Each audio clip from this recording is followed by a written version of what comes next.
لا إله إلا الله محمد رسول الله لا إله إلا الله محمد رسول الله لا إله إلا الله محمد رسول الله لا إله إلا الله محمد رسول الله. How many of you are married here? How many of you are married, like with a wife?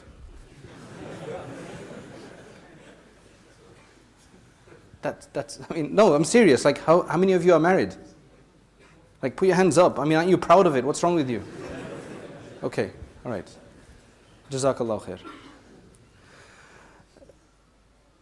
That's what I want to speak about marriage and then divorce. I really want to speak about divorce, but it seems really sad to start speaking about divorce, so I'll speak about marriage first.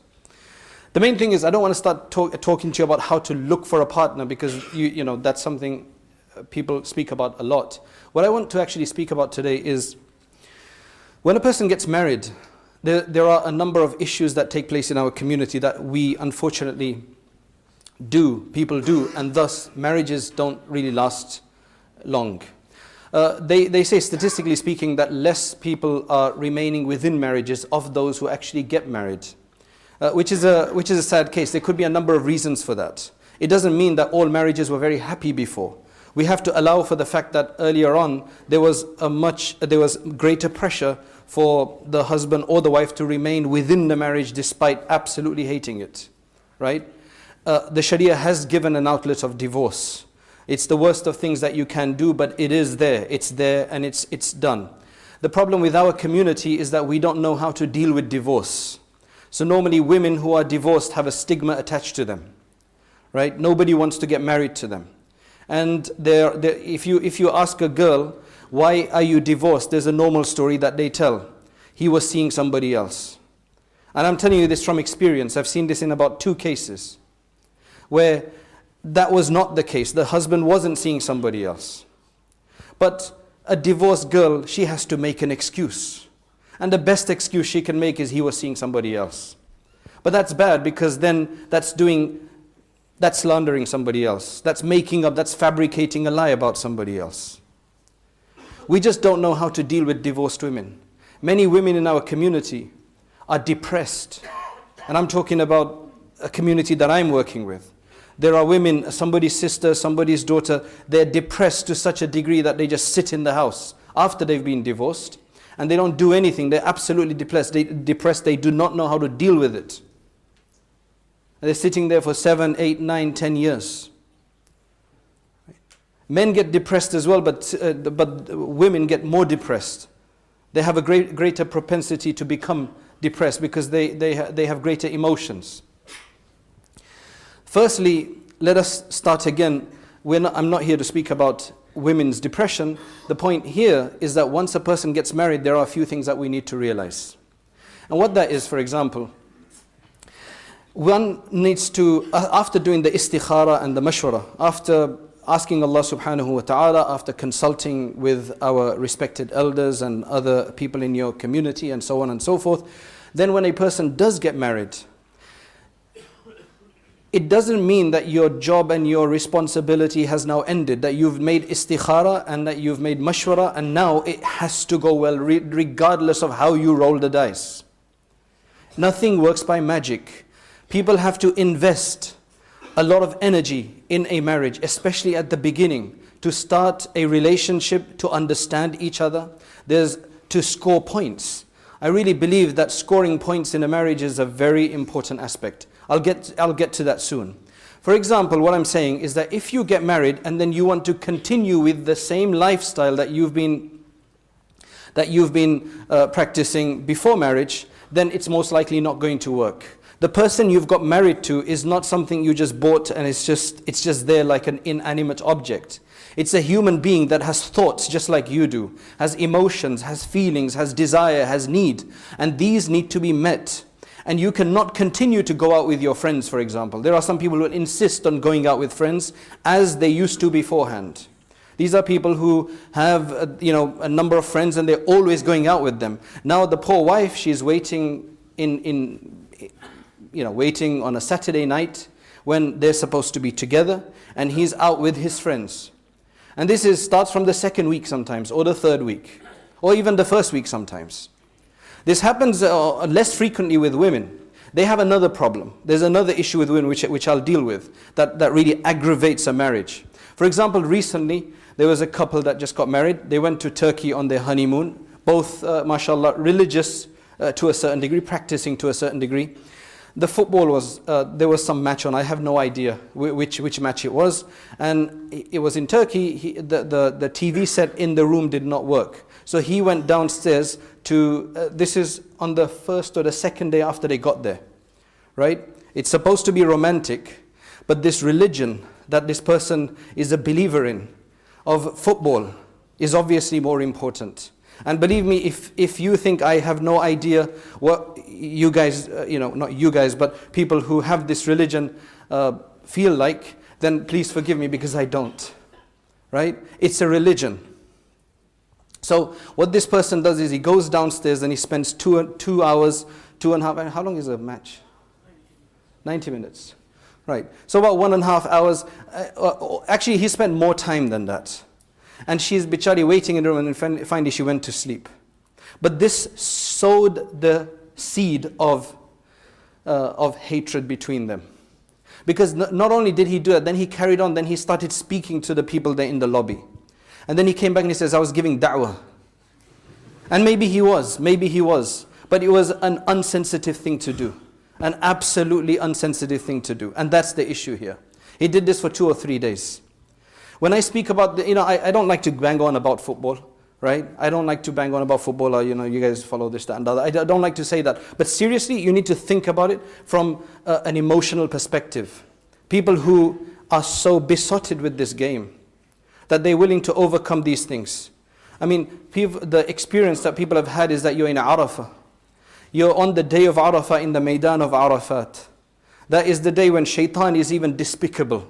Where shaitan is so humiliated because he sees the mercy of Allah subhanahu wa ta'ala descending down in torrents. And people just being, receiving this mercy. But yet there are people who will be texting back to the UK to find out what the latest scores are on that day. Now again, I don't get it. That's why I'm condemning it. You guys are going to think you don't understand where we're coming from. I know I don't. I'm really sorry. And that's just like non-Muslims do not understand why Muslims pray 5 times a day. Right? And if they come and criticize you, like, what's this going up and down 5 times a day? What's this wearing this? The women wear hijabs and you guys can't eat, you guys can't go to McDonald's and all that kind of stuff. And you think, right, brother, you don't get it. That's what you're probably saying to me about football. These are modern day religions. And you must think about it from that, because a religion is something which you will give yourself to fully. It doesn't give you anything. You're not physically, financially benefiting from this. But you have such an adherence to it. You have such an adherence to it. For example, the new Apple shop opened in London. People flew in from as far as China for the first day, not to buy anything, just to be there when the Apple store opened up. That's a religion. Seriously, it's like a religion. Otherwise, why would somebody go from so far? When you go to Makkah, do you physically get anything? You spend money. 3,000, 4,000 for a hajj and you will go there. You're not going to physically get anything. You're going to have to spend money. But the reason you go there is because you believe. And you feel this spirituality. So why these other things? Just think about it. Just think about it. Right? Because you have to think about it. Because at the end of the day, it's about our last moment. And it influences then everything in our life.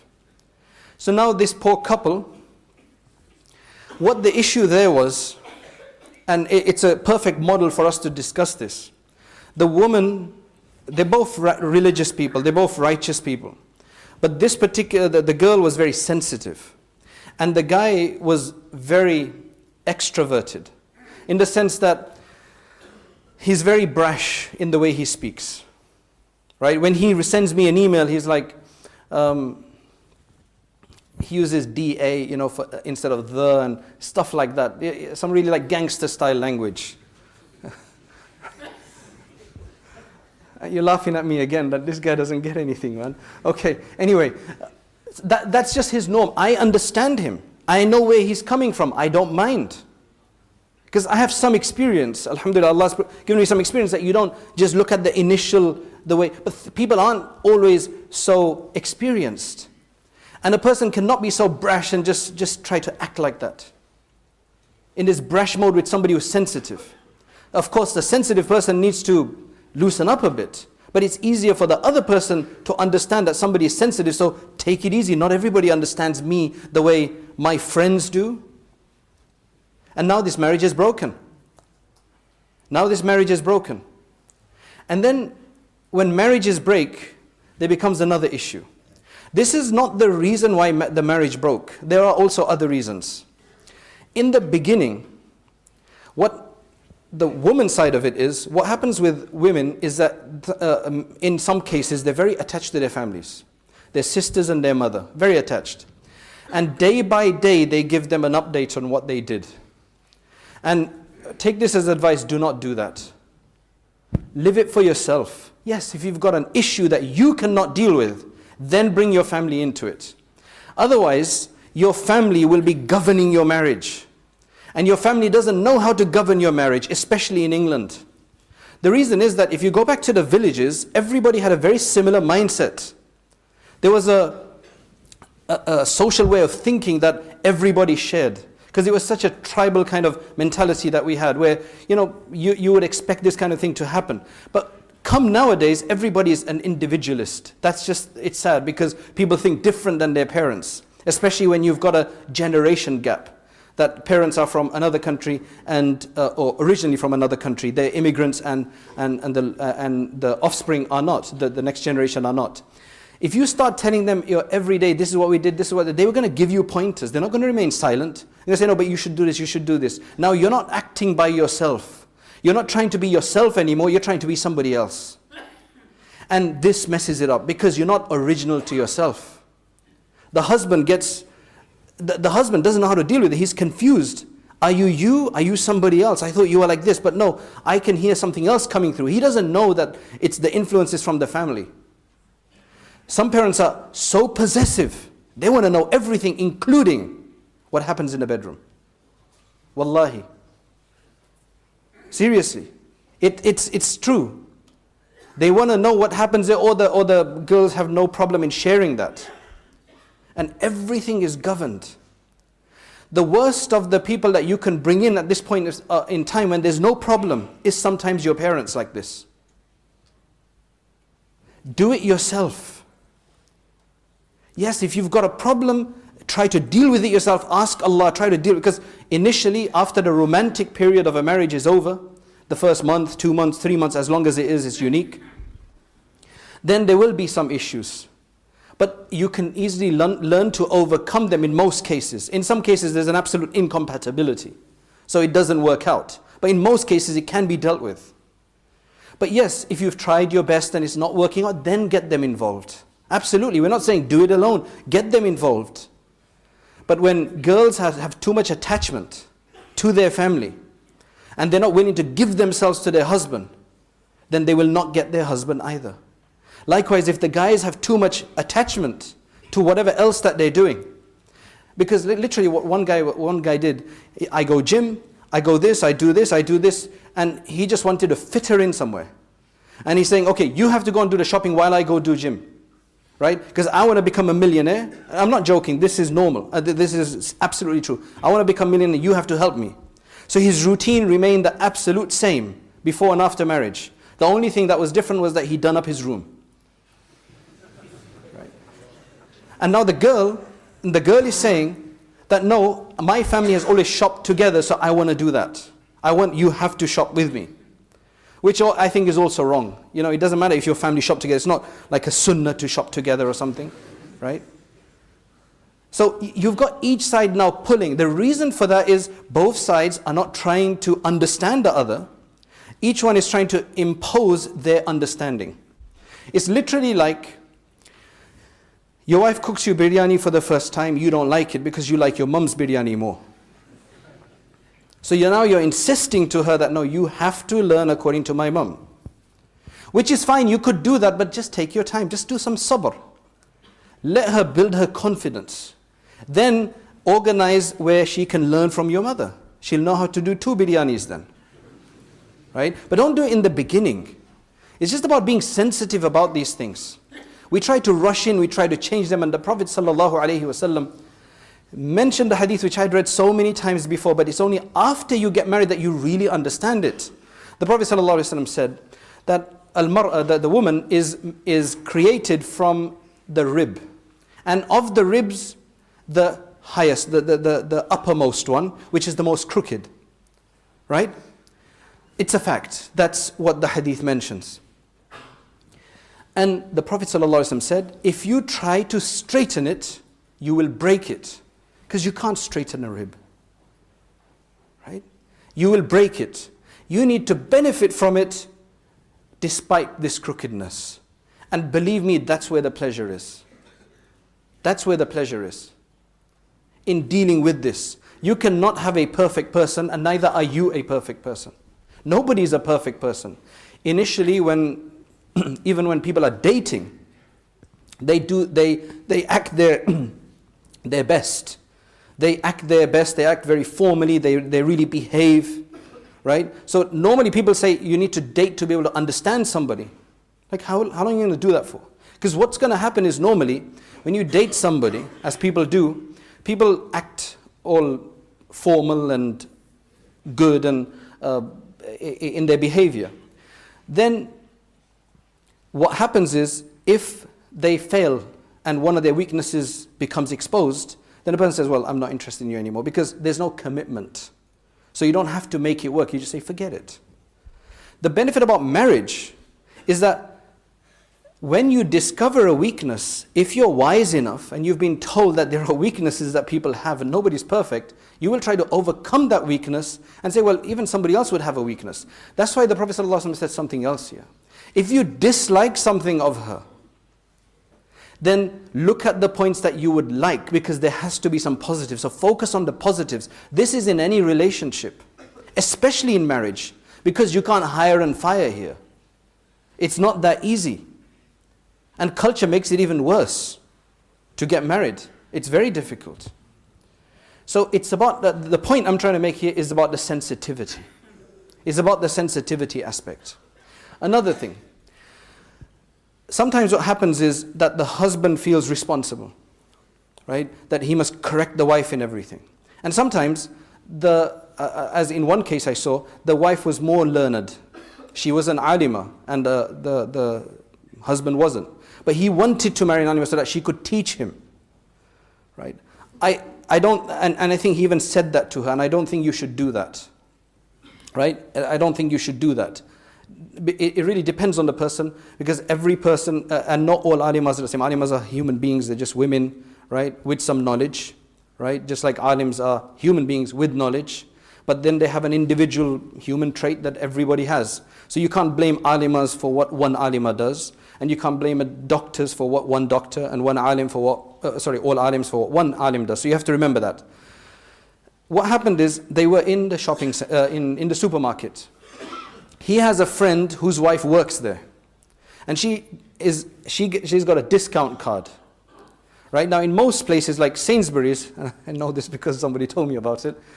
You get an employee card. You can only use it for yourself and your own family. You can't let a friend use it. You get a 10% discount apparently.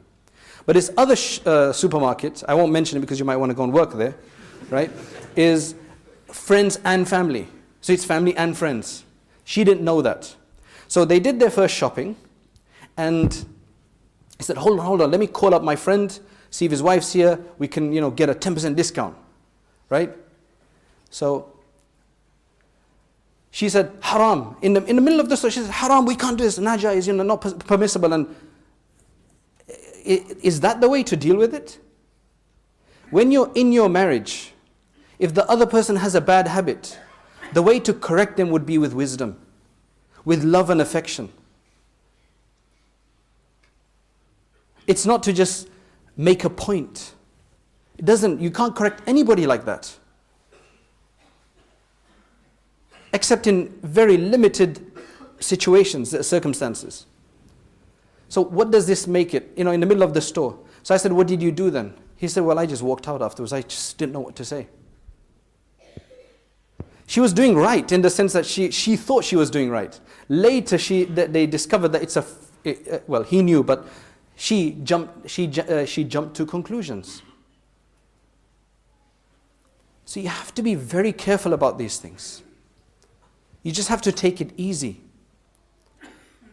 You give somebody da'wah in a very wise way. I mean,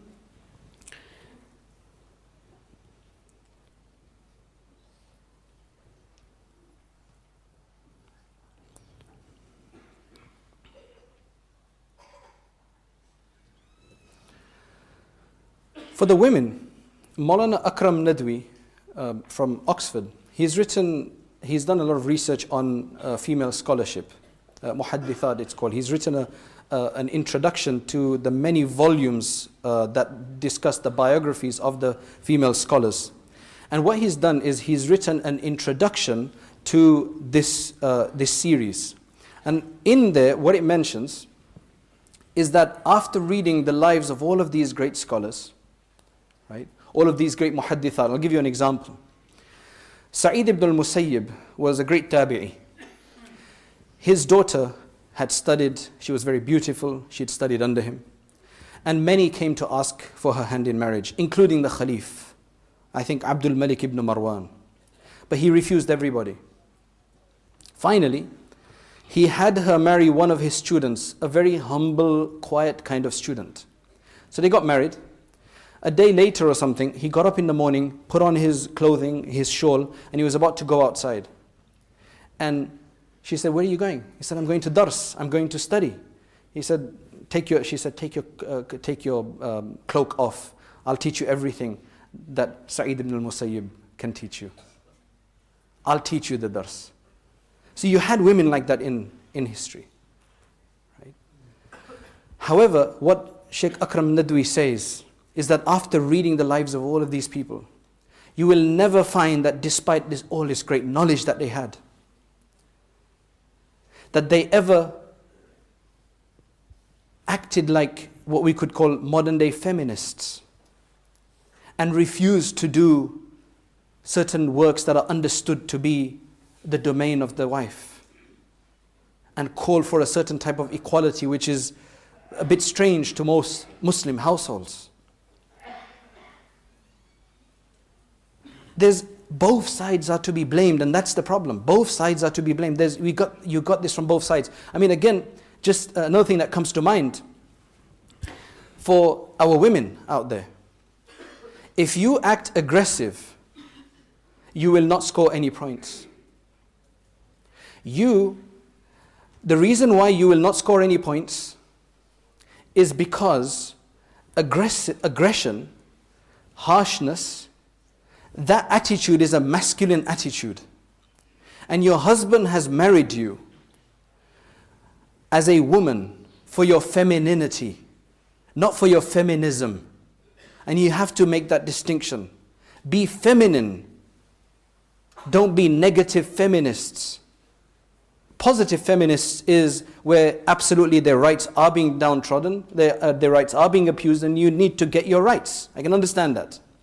But remember, the secret for a woman in her marriage is her femininity, is the love, the compassion, the affection that she shows. You will be able to overcome your husband like that more effectively than with aggression. Of course, there are exceptions to this. There are exceptions to everything. So you mustn't say that, I'm saying to even those who are absolutely being abused and the husband is an absolutely unsensitive, rough, violent, abusive individual who doesn't even understand compassion. There are people of that nature. Because you get you get emails from women, every time I come in the house I have to avoid my father. I have to avoid my father because we just cannot hold a conversation. Everything ends up in me being told off about something. And I've come in sometimes the house, and he's hit my head to the door.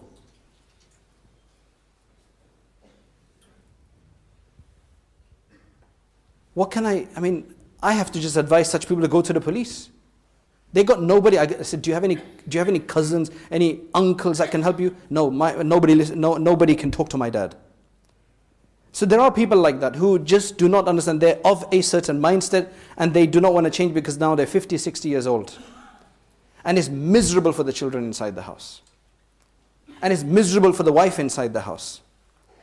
You know, the problem is that you think you can't change. If you're listening right now, you think you can't change because that's how you've been for the last 20, 30, 40 years. You can change. You're a human being. Human beings can change. People can go from being an absolute kafir in Allah to becoming one of the greatest and most pious people. So why can't you change? You need to just do the right thing. You need to speak to ulama and you need to speak to some decent counselors. It works. Swallow your pride and go and get something done. If you've got an anger problem, talking to the men. If you've got an anger problem, some women have that as well. It was in the news recently that the woman beat up the husband and he used to be scared of her. And you know, she finally killed him. And the reason why she killed him was over what to watch on TV. He wanted to watch something, she wanted to watch something else. It was an argument and I don't know what she done. She stabbed him in the knee or something like that. It was on the BBC just a month ago. So it does happen the other way around, but not as frequently. Men are normally the culprits in this. If you've got a problem, go get some help. You can get some help. And those who are studying in universities and places, one of the things that you can start thinking about is to learn counseling, to study counseling. The women who are going and doing all sorts of other funny things, arts, all sorts of strange things, go. That's one field that you need to be in because we need women counselors. We need male counselors. Muslims who understand, who have some righteousness. We need these things. It's very important. So when I speak to the women, is be feminine. Don't try to be masculine because you won't be respected. They've done studies right now that even women in the workforce, women on boards, women in companies, do they get more credit for being masculine or are they there for their femininity? What's more respect? They've done studies of this nature. Because it's a recent phenomenon that so many women are in the workforce. So they've been studying these things. And what's appreciated is the femininity. One needs to realize that. When you start acting away from your role, then there will be problems. There will be issues.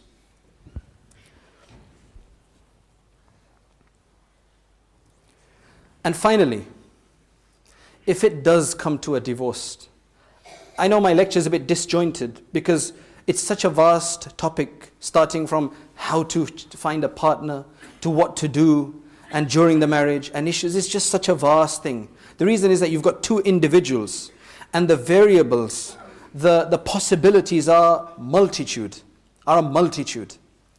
There's so many possibilities. You could have a couple, and you've seen this, they're married, they're having problems, they ended up in a divorce. Each one of these two got married to somebody else, and now they're happily living. Just the dynamics are different. Sometimes what happens is, you got two decent individuals, you put them together, and there's sparks that fly. When you look at them separately, they're fine.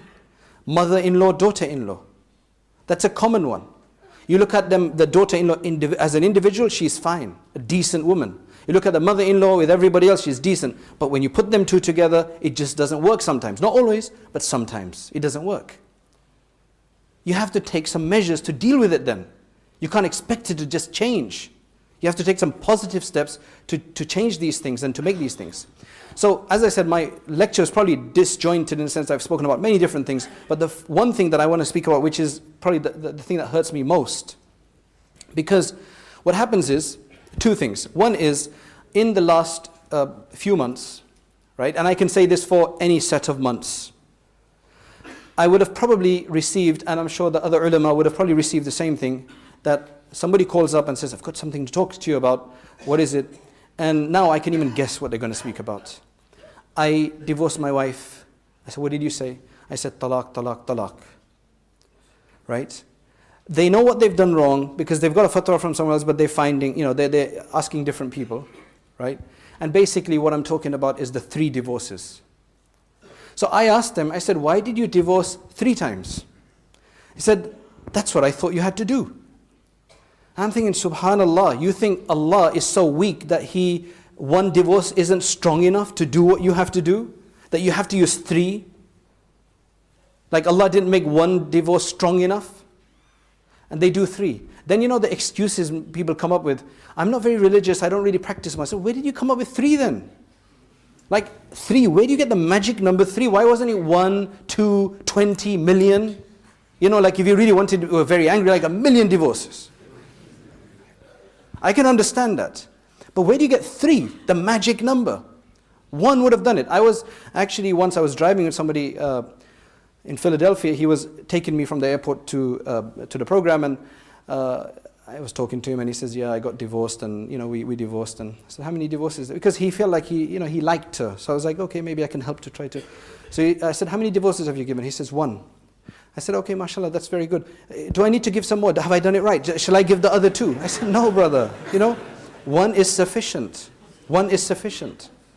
People have this major misunderstanding, and I'm telling you, just yesterday, literally somebody, I've never seen him before, he comes to me after Asr, I want to speak to you, I've got a problem. And he started telling me some long story right from about 10 years ago. I said, brother, what is your question?